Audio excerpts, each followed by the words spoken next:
जी माँ जी। तभी जेठानी के खुले लंबे बालों को देख कर ही देवरानी की सांसें अटक जाती हैं। ओ गॉश, ये बाल हैं कि बवाल, इतने लंबे। तभी दरवाजे पर लगी पड़ोसनों की भीड़ में से उमा लता बड़ाई करने लगती हैं। देख रही उमा, लगता है इसके बाल 1-2 हथली और नहीं बढ़ गए हैं। हाँ लता, तभी तो 1 एकड़ जमीन तक छू रहे हैं, जबकि पहले ना छूते थे, घुटनों तक जो थे। मगर जेका जेठानी के बाल इतने लंबे और देवरानी के बाल तो बकरी पूंछ जैसे हैं। ये कहते हुए पड़ोस ने ठहाके मार कर हंस पड़ी, जिससे चारू को अपनी लंबी बालों वाली जेठानी के प्रति जलन होने लगी।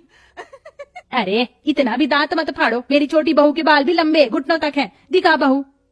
है बहू, तेरे बाल कहाँ गए, ये झाड़ू जैसे बाल? वो माँ जी, मेरे बाल इतने ही हैं। वो तो उस दिन जब आप लोग आए थे तो शौक शौक में मैंने नकली चोटी लगाई थी। चारू ने बड़ी चंटता से बात को टाल दिया। मम्मी जी, मुझे ना इस जोड़े में गर्मी लग रही है, दम निकलने को हो रहा है, मेरा बेडरूम दिखा दीजिए। आइए देवरानी जी, मैं ले चलती हूँ। ये रहा आपका कमरा। शुक्रिया जेठानी जी, अब आप जाइए। तभी कमरे में वैभव आकर उसे बाहों में भर लेता है। तो आ ही गए जनाब, चलो। अब जिसकी नई नई दुल्हन कमरे में उसका इंतजार कर रही हो तो पति और कहीं थोड़ी ना जाएगा। अच्छा जी, तारीफ करनी है तो जरा खुलकर करो। तुम बहुत खूबसूरत हो स्वीटहार्ट, तुम्हारी स्माइल, आंखें, लिप्स सब लाजवाब है। और मेरे बाल, वो सुंदर नहीं है क्या? सुंदर हैं, लेकिन नेहा भाभी जितने नहीं हैं। उनके बाल देखे हैं तुमने? एकदम रेशम से हैं और लंबे भी। भाभी तो कहर ढाती हैं, कहर। तो फिर जाओ और जाके उन्हीं से चिपक जाओ। मुझे सोना है, हटो अब। पहले पड़ोस ने और अब पति के मुंह से अपनी लंबे बालों वाली जेठानी की तारीफ सुनकर चारू जल भुनकर कोयला हो गई और मुंह फुलाकर सो गई।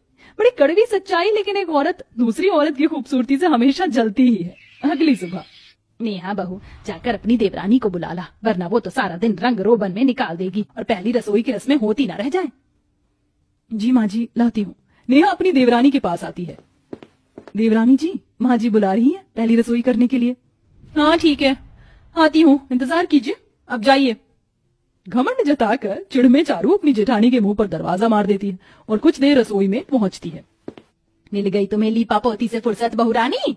थोड़े बाल हैं तब तो घंटा लगा दिया आने में, अगर जेठानी जितने लंबे बाल होते तब तो पूरा दिन ही लगा देती। जेठानी का जिक्र होते ही देवरानी ने भौएं चढ़ा ली। जिसे देखो सबकी सुई जेठानी पर ही अटक जाती है।